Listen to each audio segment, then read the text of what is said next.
الحمد لله حمدا كثيرا طيبا مباركا فيه.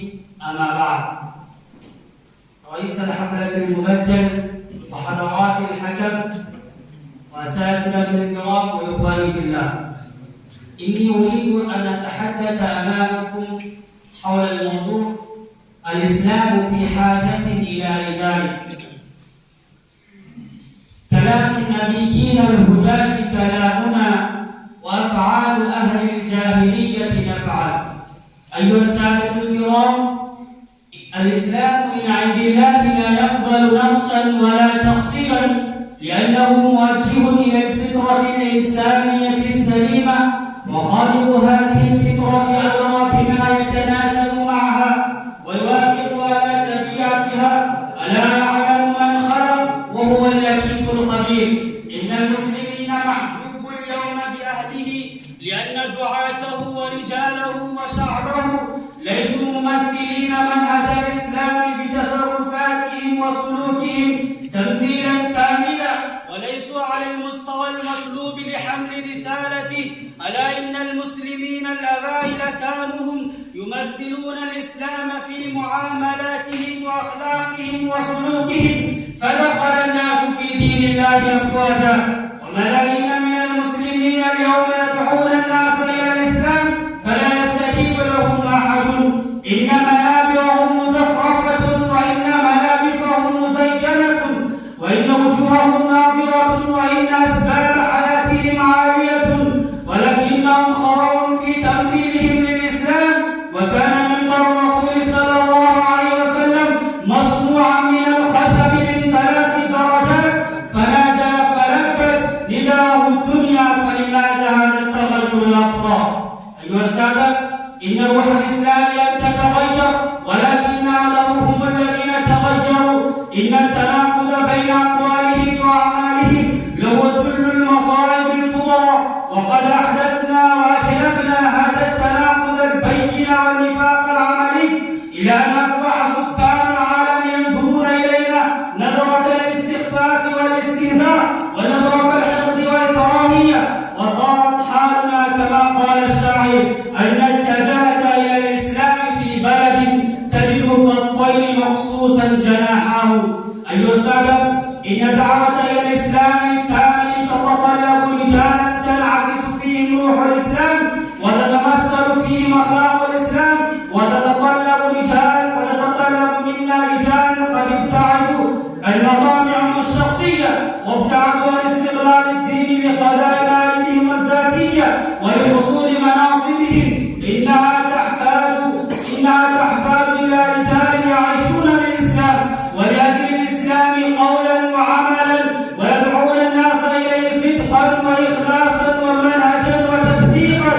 وإن الداعية الذي يعظ الناس قبل أن يدعي، وإن الداعية الذي يطالب من المسلمين تمثيل الإسلام في واقع الحياة قبل أن يمثله في الدنيا قلبه لهو تاجر خاسر، ودعوته حرفة وكلامه تجارة يخرج من اللسان ولا يجاوز الآذان.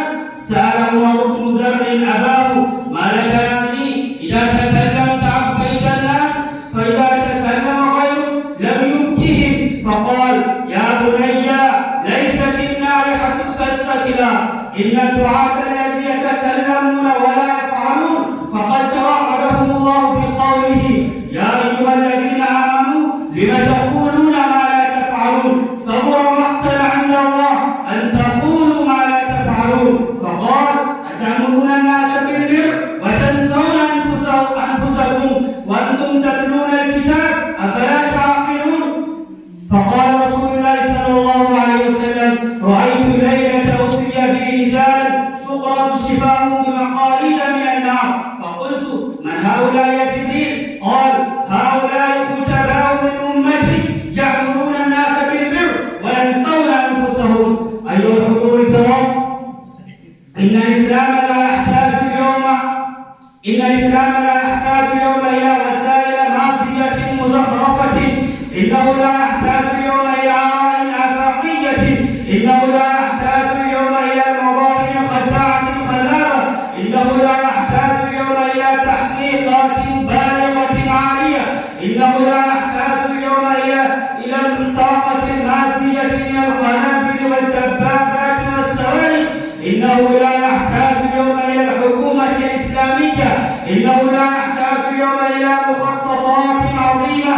كل شيء من هذه الوسائل والتحقيقات والطاقة المادية يتوفر لدى الجمهور المسلمين والحكومات الإسلامية، بل إن الإسلام اليوم يحتاج أولا وآخرا، بداية ونهاية، ظاهرا وباطنا، إلى التعاليم الإسلامية النقية البيضاء، وإلى المراشد النبوية الغراء، وإلى المناهج الدينية الوضاء، وإلى السلوكية الأبدية السرمدية التي أشار إليها الدستور الرباني الذي نزل من فوق 7 سماوات فقال: والعصر إن الإنسان لفي خسر إلا الذين آمنوا وعملوا الصالحات وتواصوا بالحق وتواصوا بالصبر. وأشار إلى سر النجاح والفلاح: وعلى الله فليتوكل المتوكلون، وتوكل على الحي الذي لا يموت، وسبح بحمده، ولما في صدور البداية